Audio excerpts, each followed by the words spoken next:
Good morning class. How are you all? Hope so you all are good, all are well. So students you know very well, हमने bio में हमारे 3 units complete कर लिए हैं. Ecology, biotechnology and the microbes in human welfare वाला chapter हमने complete कर लिया है.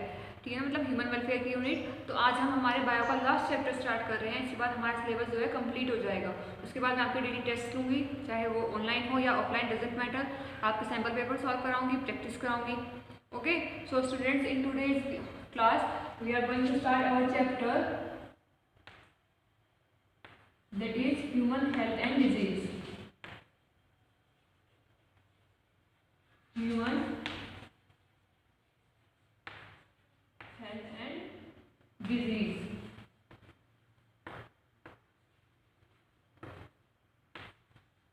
ठीक है, human health and disease. तो बेटा सबसे पहला जो हमारा काम आता है चैप्टर में, ये जो हमारी रिस्पॉन्सिबिलिटी बनती है वो ये है कि हमें हेल्थ का मीनिंग बताओ. What do mean by health? Health से आप लोग क्या समझते हैं? क्या हेल्थ ये है कि हमें कोई बीमारी नहीं है? क्या किसी बीमारी का ना होना ही हेल्थ कहलाता है? ठीक है, आज की क्लास में तो इंट्रो ही करेंगे. Intro the certain basic things about health. Okay, certain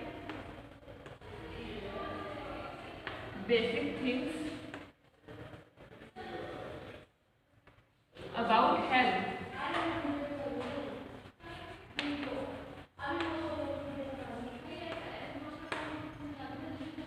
ठीक है, can you explain me the meaning of health? What do you mean by health? What is health in your point of view? आपके point of view में health क्या है बेटा?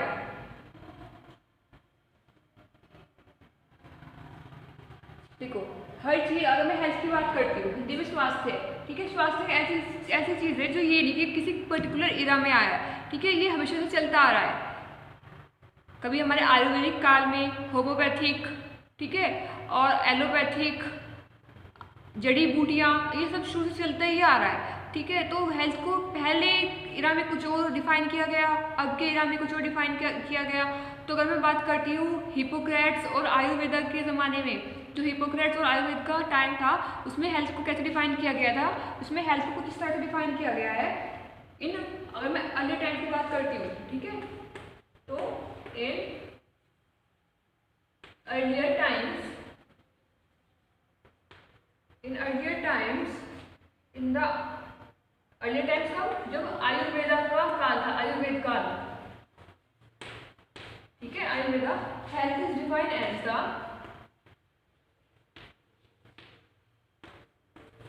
health is defined as the state of body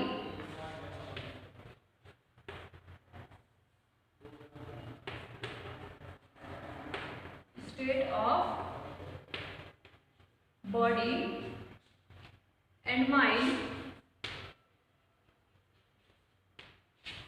which is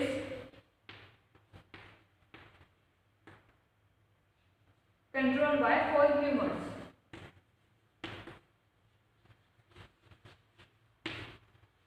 Controlled by 4 humors.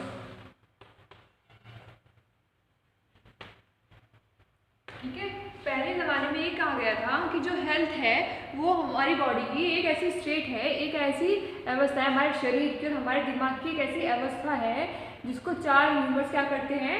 Control करते हैं. ठीक है, क्या करते हैं बेटे? 4 ह्यूमर्स कंट्रोल करते हैं, कि चाहे वो हमारी शारीरिक अवस्था हो, चाहे हमारी मानसिक अवस्था हो. ठीक है, दोनों ही अवस्था किसके कंट्रोल में आती है? 4 ह्यूमर्स के कंट्रोल में आती है.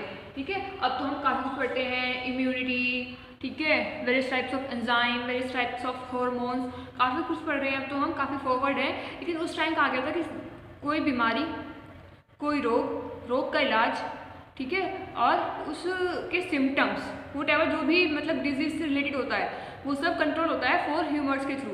और वो आपके 4 ह्यूमर्स क्या क्या बताए गए थे? In the earlier system, the blood according to Hippocrates and Ayurveda,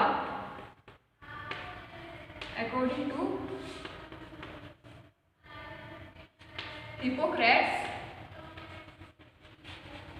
and Ayurveda,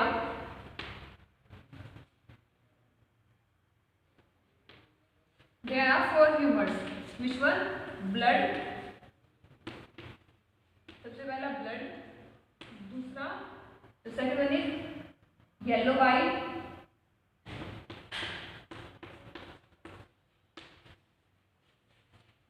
then black bile,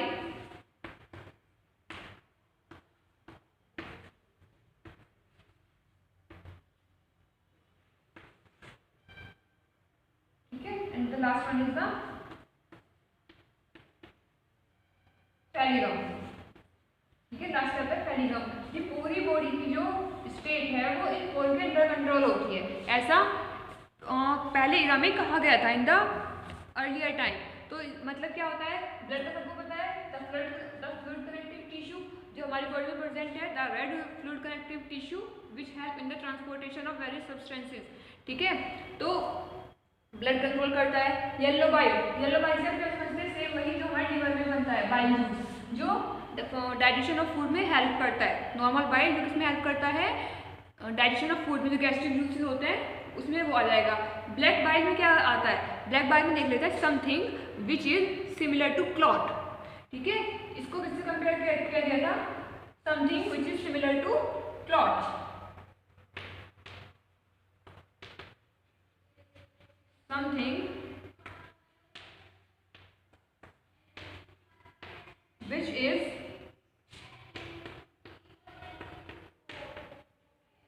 similar to clot, ठीक है। कि जैसे खून का थक्का जम जाता है ना, कोएगुलेशन हो जाता है, क्लॉट बन जाता है, कि कुछ इस तरह से है, और उसका कंसंट्रेशन ही डिपेंड करता है। अगर कभी भी ब्लैक बाइल का जो कंसंट्रेशन पहले ज़माने में क्या होता था कि अगर बुखार हो गया किसी को, if anyone is suffering from high fever, then this meaning would be, उसका मतलब क्या होगा कि उसकी बॉडी में ब्लैक बाइल का जो कंसंट्रेशन है वो इंक्रीज हो गया है, ठीक है।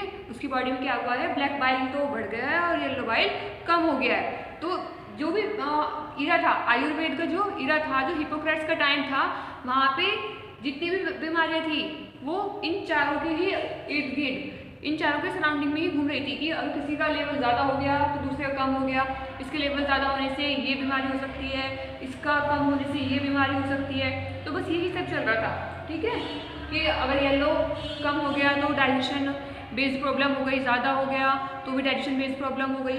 ब्लैक से हमेशा खांसी और फीवर, ठीक है, इस तरह की जो बीमारी होती थी वो ब्लैक बाइल से रिलेटेड थी, और ब्लड का सबको पता ही है। देन अगर हम वी टॉक अबाउट फेलिगैम क्या है, सिक्रीशन फ्रॉम द लंग्स, ठीक है। फेलिगैम से आप क्या समझते हैं, secretion from the lungs,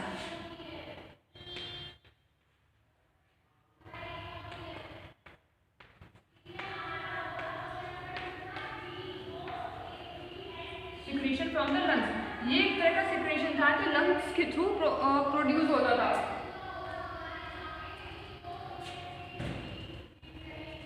A type of secretion which is secreted by the lungs, ठीक है। ऐसा पहले टाइम में कहा गया था कि जो हेल्थ है वो सिर्फ इन चारों पे बेस है। बट अगर मैं प्रेजेंट एरिया की बात करती हूँ, अब मैं आज के प्रेजेंट टाइम की बात करती हूँ, तो हेल्थ क्या है, क्या है health in the present time. चलिए देख लेते हैं। ये तो हमारे पहले एरिया की बात हो गई, अब हम आज के एरिया की बात करते हैं।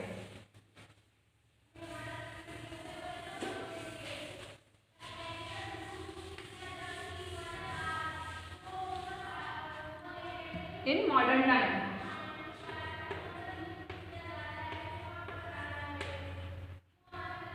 इन मॉडर्न टाइम्स, ठीक है। अगर मैं आप लोगों से पूछूं व्हाट इज हेल्थ, ठीक है, हेल्थ क्या होती है, तो आपकी क्लास में अगर 14 स्टूडेंट्स है तो आउट ऑफ 14 6 और 7 मुझे कहेंगे मैम हेल्थ का मीनिंग होता है free of disease, free of disease and physically fit, physically fit. अगर कोई शारीरिक रूप से ठीक है और फ्री ऑफ डिजीज है तो वो क्या है, हेल्दी है, ठीक है, उसकी क्या है, गुड हेल्थ है। But is it true at the level of 12? अगर आप ये डेफिनेशन बोल रहे हो कि if someone is free of disease and physically fit then they are healthy. Really it is true? No. सिर्फ इतना सा होना ही एक हेल्दी इंसान की पहचान नहीं है। अगर फ्री ऑफ डिजीज की मैं बात करती हूँ, कोई फ्री ऑफ डिजीज है तो उसको मैं क्या बोलूँगी, सिर्फ good health. In my opinion, in my point of view, free of disease is only and only good health, but not health. If anyone have no disease, then we call it disease free or maybe good health. But healthy नहीं है। Healthy होने के लिए काफ़ी सारे criteria होते हैं जिनको फुलफिल करना होता है। ठीक है, काफ़ी सारे क्राइटेरिया हैं जिनको क्या करना होता है, फुलफिल करना होता है। जैसे कि अगर हम बात करते हैं हमारे लिए क्या, अकॉर्डिंग टू WHO, ठीक है, हम अपने अकॉर्डिंग टू WHO बात करते हैं। अकॉर्डिंग टू WHO क्या है, world health organisation. World health organisation,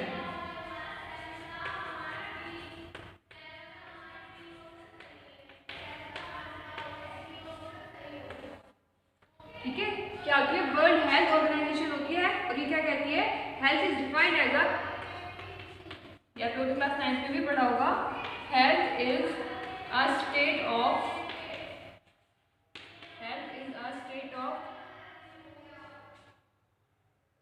complete well-being via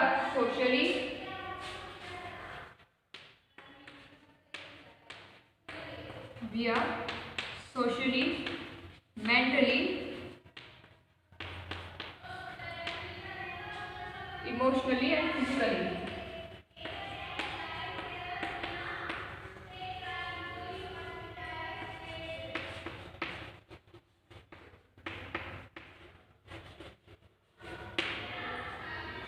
ठीक है, ये क्या होती है, हेल्थ। अब देखो यहाँ पे 4 वर्ड्स आए, but 4 words define health, socially, mentally, emotionally and physically. तो फिजिकल तो सबको पता है, जो शारीरिक रूप से ठीक है, जिसे कोई रोग नहीं है, कोई बीमारी नहीं है, वो क्या है बेटा, हेल्दी है। But what about mentally, second my opinion, the second would B mentality.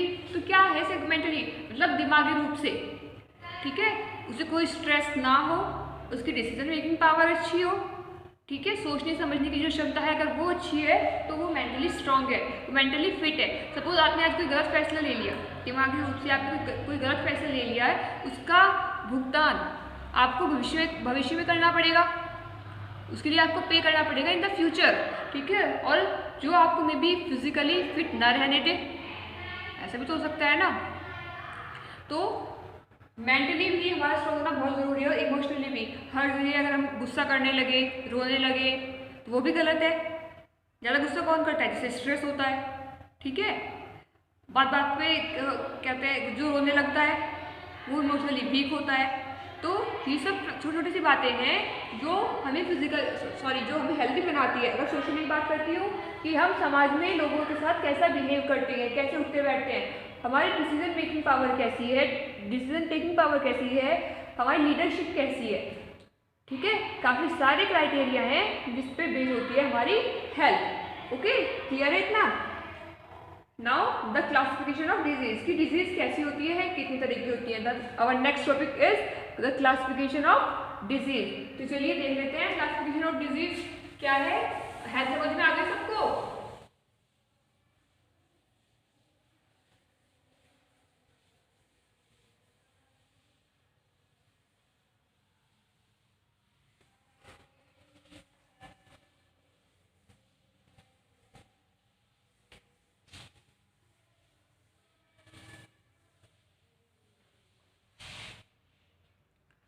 Classification of disease.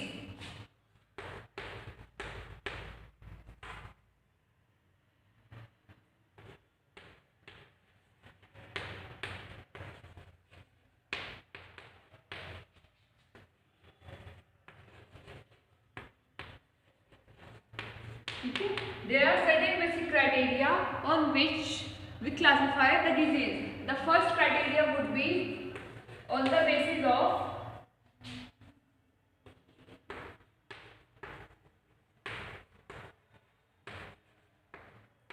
On the basis of duration of time,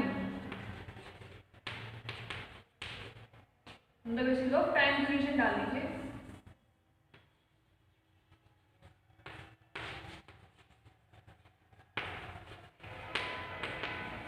time duration, ठीक है, कि कितनी किस बीमारी की कितनी अवधि है, ठीक है, कितने टाइम तक बीमारी रहती है। इसके बेसिस पे हमारे जो भी पढ़नी है वो कितनी टाइप्स की डिजीज पढ़नी है, 2 टाइप्स की। There are 2 types of disease on the basis of time duration, that is acute disease and the second would be chronic disease.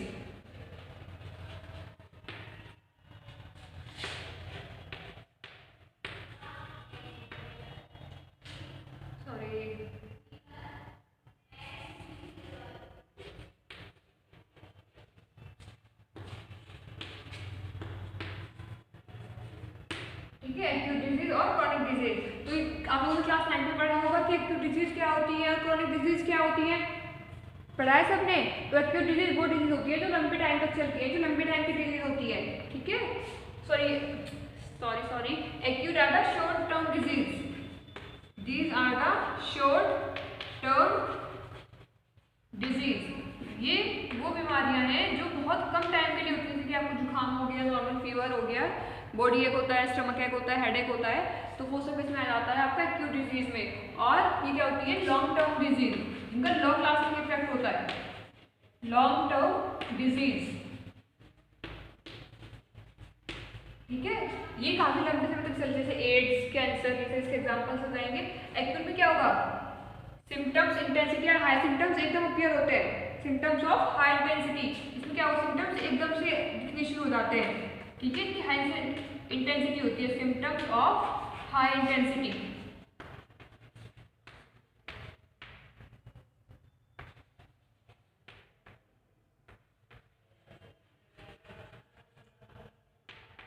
ठीक है, और यहाँ पे जैसे कैंसर हुआ, एड्स हुआ, इसमें जो सिम्टम्स है उन्हें अपने होने में सालों साल लग जाते हैं, ठीक है।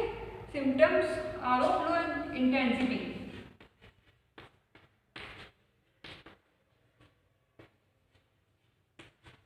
Symptoms are of low intensity. जो सिम्टम्स होते हैं वो बहुत वीक होते हैं, बहुत स्लोली अपीयर होते हैं, और एक्यूट में एकदम से अपीयर होते हैं, ठीक है। अगर मैं एक्यूट डिजीज की बात करती हूँ, short term effect on health, no long lasting effect, no long lasting effect,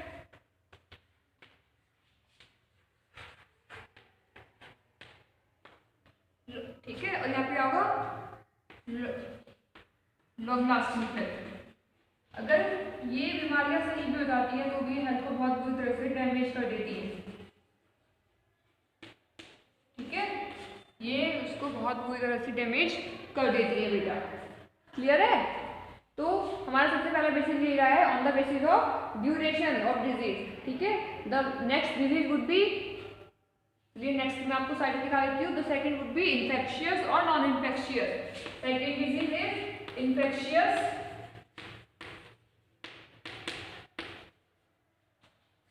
और नॉन इन्फेक्शियस,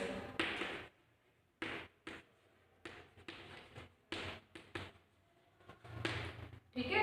इन्फेक्शियस क्या होती है, जो एक दूसरे से लग जाती है, जो फैलने वाली बीमारी होती है, जैसे कि कोविड, ठीक है, कोविड हुआ और एड्स हुआ है, ठीक है। जितनी भी एसटीडी होती है, सेक्सुअली ट्रांसमिटेड डिजीज होती है बेटा, वो सब हमारी किस में आती है, इन्फेक्शियस में। और नॉन इन्फेक्शियस कौन सी होती है, इन्फेक्शन में चिकन पॉक्स, और नॉन इन्फेक्शियस में जो एक दूसरे से नहीं फैलते, जैसे कैंसर है वो छूने से नहीं फैलता, कांटेक्ट में आने से नहीं फैलता, ठीक है। तो इस तरह की बीमारियाँ जो कांटेक्ट में, अगर हेल्दी पर्सन इन्फेक्टेड पर्सन के कांटेक्ट में है, अगर उसको बीमारियाँ लग रही हैं तो वो आएगा इन्फेक्शियस में। और अगर क्या हो रहा है, वो infected person to healthy person transfer नहीं हो रही है, तो वो किसमें आएगा बेटा, नॉन इन्फेक्शियस में, ठीक है। किसमें आएगा वो, नॉन इन्फेक्शियस में, क्लियर है। अब जो थर्ड आपका आता है वो आता है कोजेनिटल और एक्वायर्ड। ये तो हमें पता लग गया कि डिजीज इन्फेक्शियस भी हो सकती है और इन्फेक्शियस भी, पर कुछ बीमारियां ऐसी होती हैं जो हमें जन्म से होती हैं और कुछ ऐसी हैं जो हमें जन्म के बाद आती हैं। तो उसके बेसिस पे ही हमारा थर्ड क्राइटेरिया होता है। The third criteria would B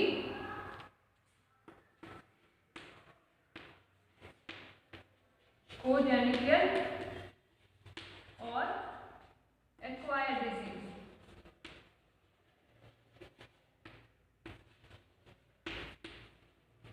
ठीक है, कोजेनिटल को हम क्या कहते हैं, इनहेरिटेड डिजीज भी कहते हैं। क्या कहते हैं, इनहेरिटेड डिजीज। तो जो बीमारियां हमें जन्म से होती है, जो पीढ़ी दर पीढ़ी चलती है, कहते हैं इसे खानदानी बीमारियां कह देते हैं। तो वो किस में होती है बेटा, वो क्या होती है, कोजेनिटल डिजीज। और एक्वायर जो हमें हमारी लाइफ टाइम में मिली है। ठीक है, जैसे कोई फ्रैक्चर हो गया, डिफिशियंसी ऑफ न्यूट्रिशंस, हमारे बॉडी में किसी न्यूट्रिशन की डिफिशियंसी हो गई, तो ये सब किस में आएगा आपका, एक्वायर्ड में। और जो जन्म से मिल रही है, जैसे कि Down syndrome, sickle cell anaemia, ये सब किस में आएगा, कोजेनिटल डिजीज में आएगा। कोजेनिटल में कैसा रहेगा आपका, क्या एग्जांपल रहेगा कोजेनिटल का या इनहेरिटेड का, down syndrome, haemophilia, down syndrome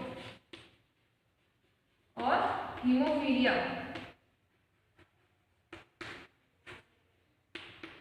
acquired में कोई भी न्यूट्रिटिव डिसऑर्डर,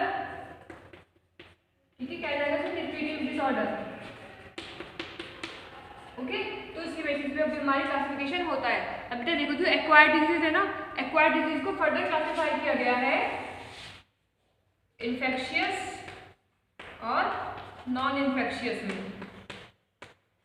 कि वो इन्फेक्शियस जो एक्वायर्ड है, जो हमें हमारी जीवन काल में मिली है, जो लाइफ टाइम में मिली है बीमारियां, वो कैसे हो सकती है, वो इन्फेक्शियस बीमारियां भी हो सकती हैं और नॉन इन्फेक्शियस भी हो सकती हैं। क्लियर है, इतना समझ में आया आप लोगों को। चलिए, इसके बाद जो हमारा लास्ट क्लासिफिकेशन है वो है on the basis of positive agent, कि बीमारी कर कौन रहा है। ठीक है, बीमारी करने वाला कौन है। तो जो लास्ट रहेगा वो क्या रहेगा, on the basis of positive agent.